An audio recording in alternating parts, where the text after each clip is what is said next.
Hello everyone, कैसे आप सब लोग। Welcome back to ICT virtual classroom Dehradun. मैं निखिल राणा। क्लास 9th का अपना मैथ्स का टॉपिक हम रिवाइज करेंगे, जो कि हमारा सर्कल्स। तो सर्कल्स के क्वेश्चन रिवाइज कर रहे थे। क्वेश्चन आपको मैंने होमवर्क ले दिया था। आई होप आपने क्वेश्चन किया होगा। नहीं किया है तो इस क्वेश्चन को भी हम कर लेंगे। तो चलिए अपनी क्लास शुरू करेंगे। एंड शुरू करने से पहले हमेशा की तरह थॉट ऑफ द डे लेके चलते हैं। तो आज का थॉट ऑफ द डे है बच्चों, your future is created by what you do today not tomorrow. जी हाँ, आपका भविष्य उस पर निर्धारित करता है कि आप आज क्या कर रहे हैं, उस पर नहीं कि आप कल क्या करेंगे। अपने आज पे फोकस करेंगे, अपने आज पे आप वर्क करेंगे, तो ही आप जो है कल आगे जाके जो है अपनी सक्सेस अचीव कर पाएंगे। अगर आप कल के भरोसे रहे कि यार देखा जाएगा, कल की कल देखी जाएगी, तो काफी लेट हो जाएगा। तो इससे एग्जाम टाइम से भी हम बच्चे जो देखते हैं, जो टॉपर्स रहते हैं, वो अपनी प्रिपरेशन पहले से ही करना शुरू कर देते हैं, ना कि एग्जाम के एक दिन पहले। ठीक है, तो आप इस क्वेश्चन पे बात करते हैं। ये क्वेश्चन आपके लिए फिगर बना दी थी, इतना मैंने आपको बता दिया कि मैंने 2x क्यों लिया, x क्यों लिया, सब हमने इस बात पे बात कर ली थी, है ना। 2x इसलिए लिया गया है क्योंकि हमने परपेंडिकुलर डाला है, तो हाफ हाफ करेंगे तो x वैल्यू लेने में थोड़ा इजी रहेगा। अदरवाइज आप x भी इसमें ले सकते थे, राइट। तो चलिए कॉपी करें, उसको ट्राई करें एक बार करने का।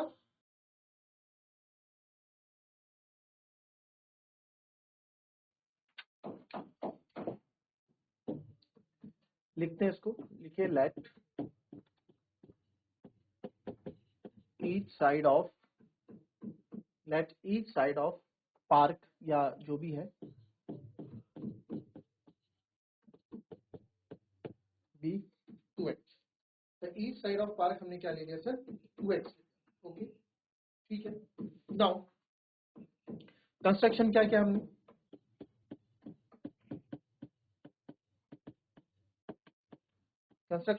हमने, हमने क्या ड्रॉ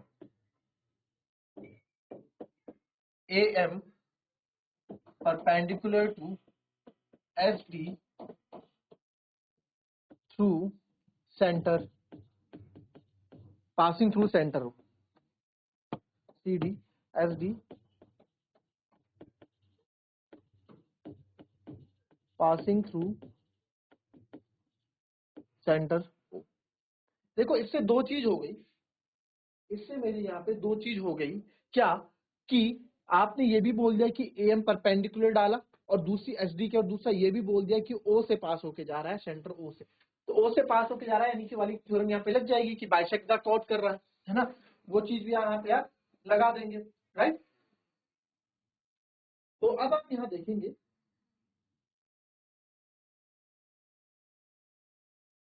और इक्विलेटरल ट्रायंगल में आपका सेंटर से तो आप लिख सकते हैं।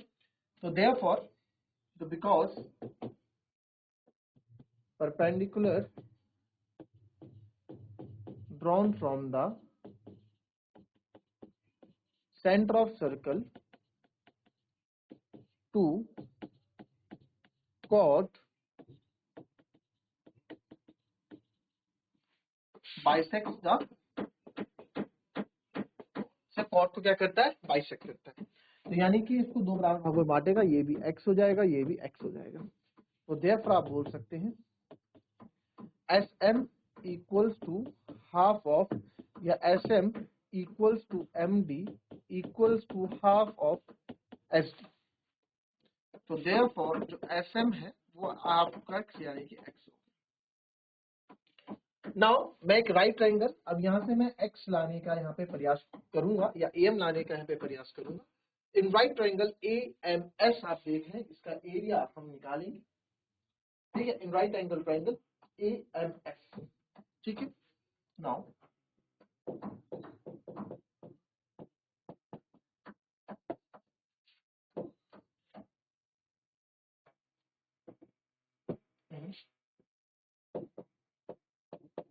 Right angle triangle A M S by Pythagoras theorem आपको पता है, A S square is equals to A M square plus S M square. A S square is 2x square, A M square हमको नहीं पता, S M square is x का square. तो 2x is like 4x square, और minus x square इधर आ जाएगा, इधर बचेगा मेरे पास ए एम, तो ये आ गया सर 3x², ए एम आपका आ जाएगा, देखो स्क्वायर से स्क्वायर काट दो तो ए एम यहाँ पे 4x माइनस तो ए एम आ जाएगा सर यहाँ पे √3। ए एम कितना आ गया मेरा, ए एम सर √3x। अब क्या करेंगे भाई, हमको तो x वैल्यू चाहिए ना, हमको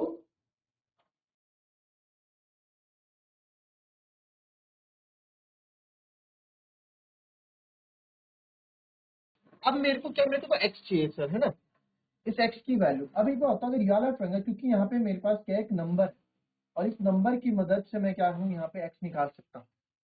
अगर मैं आपको बोलूं नाउ, अगर मैं आपको यहाँ पे एक चीज बोलूं कि सर इस OM को अगर मिल जाए, राइट एंगल ट्रायंगल यहाँ पे मिल जाए, अगर मैं OM निकालना चाहूं तो OM कैसा आएगा, पूरे AM में से मैं अगर इस AO को माइनस कर दूं तो मेरे को OM मिल जाएगा।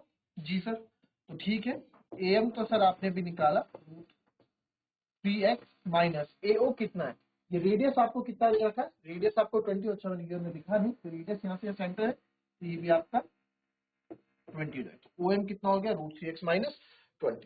ठीक है, अब यहाँ पे मैं छोटा वाला ट्रायंगल यहाँ पे हम ले लेते हैं, इन राइट एंगल ट्रायंगल, छोटा वाला ट्रायंगल लेंगे in right angle triangle OMS। तो using Pythagoras theorem, OS² is equals to SM² plus OM²। OS² is like 20² SM² is like x² and OM² आपने भी निकाला √3x माइनस 20 का होल स्क्वायर। इसको open कर देते हैं, 20 का square is 400, x² as it is जाएगा, √3 का x² हो जाएगा sir a² plus b² minus 2ab multiply में। ठीक है, नेक्स्ट पेज में करते हैं, 400 ऐसे ही रहेगा, x² प्लस √3x² इज ये हो जाएगा आपका 3x²। ठीक है, देन 20 का स्क्वायर इज प्लस का 400 माइनस 2ab। ठीक है, तो 2 आप देख लो, 2 जा 40 √3x। तो यहां से मैं देख सकता हूँ प्लस के 400 से ये 400 आपका कैंसिल हो जाएगा, और जो हमारे पास यहाँ चीजें बचेंगी वो बचेंगी x² plus 3x² minus 40 √3x equals to 0। तो ये आएगा 4x², इसको आप उधर ले जाएगा 40 √3x। तो आप यहाँ से भी जो चीज आपकी कट रही है आपसे कट सकते हैं, एक स्क्वायर से एक x आपका पूरा कट गया, 4 10 40 कट गया। तो यहाँ से जो मेरी x की वैल्यू आ रही है वो आ रही है 10 x कितना आ रहा है बच्चों, x आ रहा है 10 √3। अब इससे क्या होगा सर, आपको तो क्या चाहिए, हमको तो क्या चाहिए था, लेंथ ऑफ कॉर्ड चाहिए थी ना, बस इसका डबल कर दो। तो स्प्रिंग क्या हो जाएगी आपकी 2x, स्प्रिंग क्या थी वो हमने माना नहीं, लिखना था let SD be the spring, हमें तो find the length of spring, एक हर एक स्प्रिंग की हमें करनी थी, तो therefore length of each spring या लेंथ ऑफ स्प्रिंग हमने क्या मानी है 2x, तो जाएगा 2 × 10 √3, तो जाएगा सर 20 √3 मीटर। अच्छा था क्वेश्चन, कॉपी कर।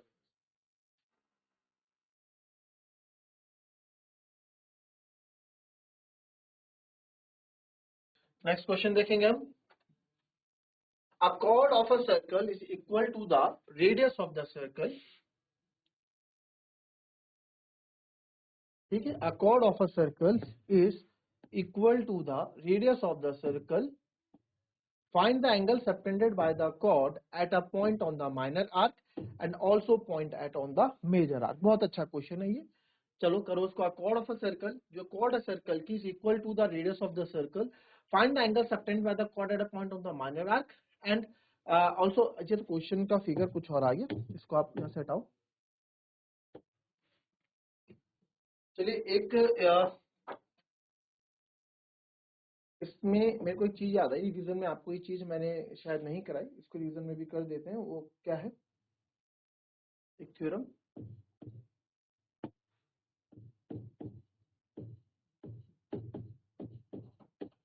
The angle subtended by an arc, the angle subtended by an arc at the center, हमने पढ़ा था है ना, ये तो हमने पढ़ा था, at the center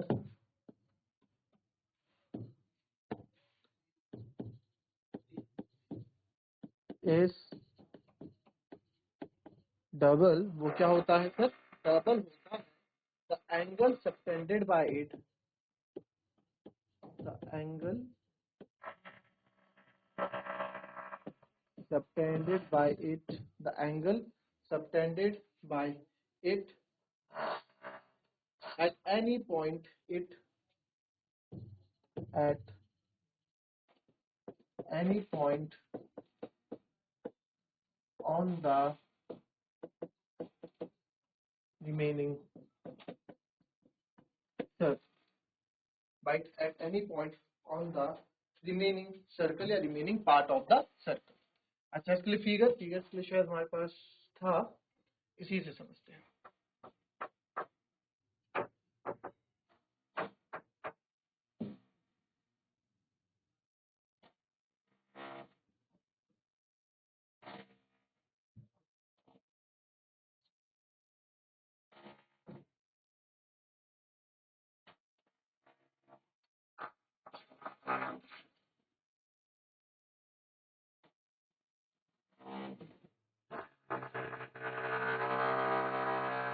तो क्या ये बोल रहे हैं, समझे, the angle subtend by an arc, किसी आर्क से, जैसे आप मान लो यहाँ पे ये सी डी आर्क है, इस सी डी आर्क से बनाया हुआ एंगल किसी सेंटर पे, इस सी डी आर्क से या कॉर्ड, ये आर्क और कॉर्ड एक ही हो सकता है, ठीक है, आर्क कॉर्ड, आर्क भी, आर्क और कॉर्ड जब बोले तो सेम समझना उसको, इसको यहाँ मैं लिख देता हूँ, angle subtend by an arc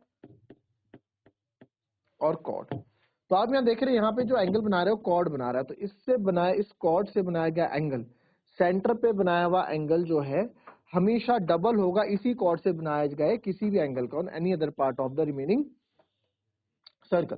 sir अगर इधर ये x है तो सेंटर में कितना होगा, 2x होगा, ये थ्योरम ये बोलना चाह रही है, ठीक है। अगर इधर ये x है, ये भी इधर x होगा तो इधर 2x होगा, अगर ये 2x है तो इधर आधा हो जाएगा x। तो इससे एक चीज भी समझ में आई कि angle in the all same segment are equal, same segment बनने वाले एंगल्स क्या होते हैं, इक्वल होते हैं, ये भी आपको समझ में आ रहा है, ठीक है, ये भी हमने पढ़ा था। तो इसको देखो पहले, फिर आगे बात करते हैं।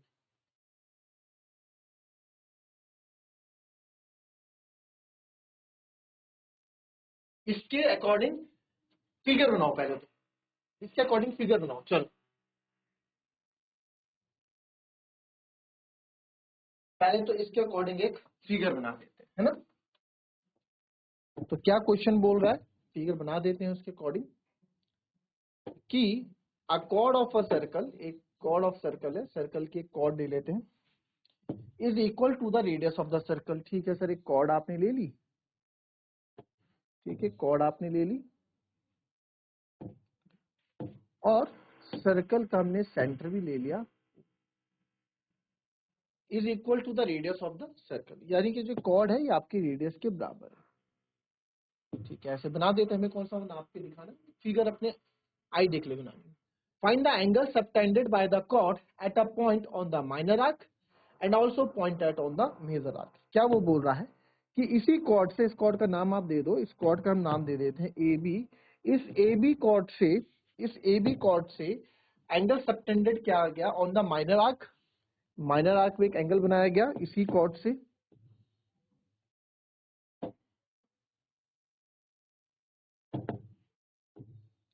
इसी कॉर्ड से आपके माइनर आर्क में एक एंगल बनाया गया, और इसी कॉर्ड से एक आपका एंगल मेजर आर्क में भी बनाया गया, ठीक है, इसी कॉर्ड से। तो आपको बताइए, रेडियस इधर से इसको भी ज्वाइन कर लो, है ना, जिससे इजी है।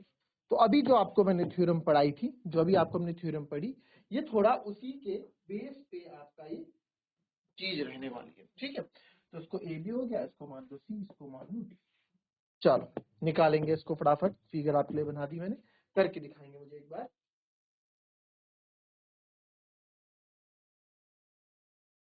चलो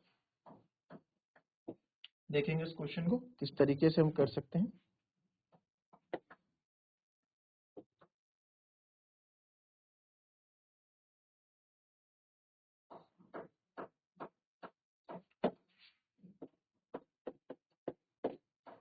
चलिए, a chord of a circle is equal to the radius of a circle. तो आप यहाँ बोल सकते हैं कि सर जो मेरा कॉर्ड ए बी है वो आपका ओ ए रेडियस और ओ बी के बराबर है। ठीक है, किसके बराबर है? O B. तो यानी कि ये और ये आपका इक्वल है। तो आप लिख सकते हैं और क्या इक्वल है? Angle of subtend by major arc and minor arc आपको लिखा। तो इससे एक चीज मुझे पता लगी, आपका गिवन हो गया, अरे ठीक है, आपको इससे पता लगा, तो इससे मुझे एक चीज पता लगती है। चलो और क्या है गिवन हमको कि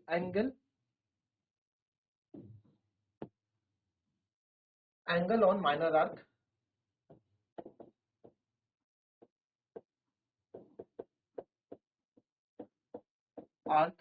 आपका है angle A D B, angle on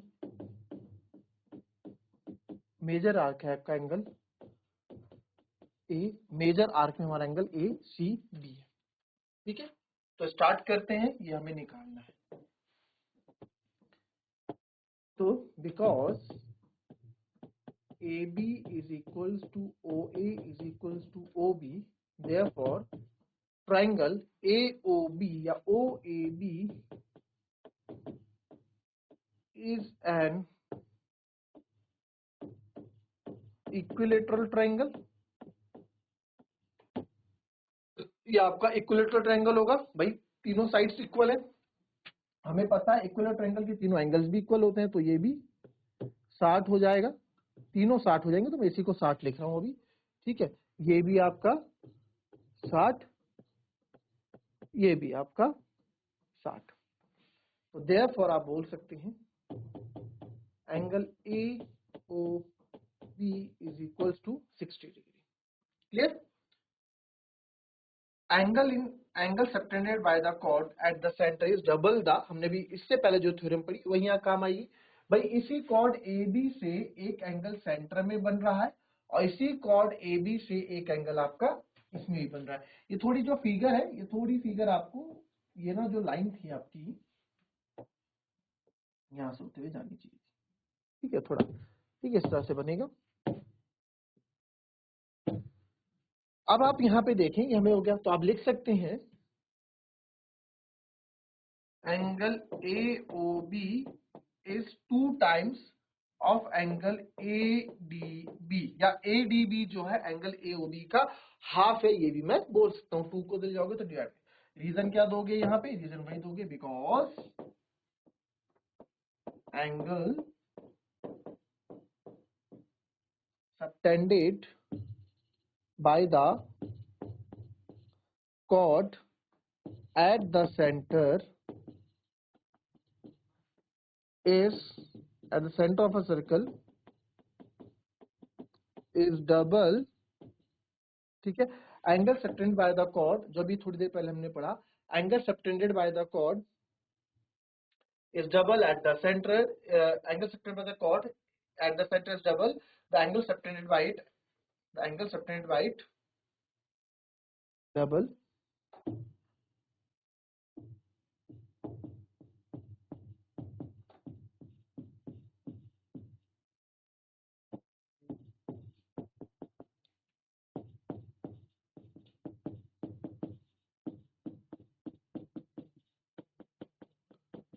by it remaining part of circle।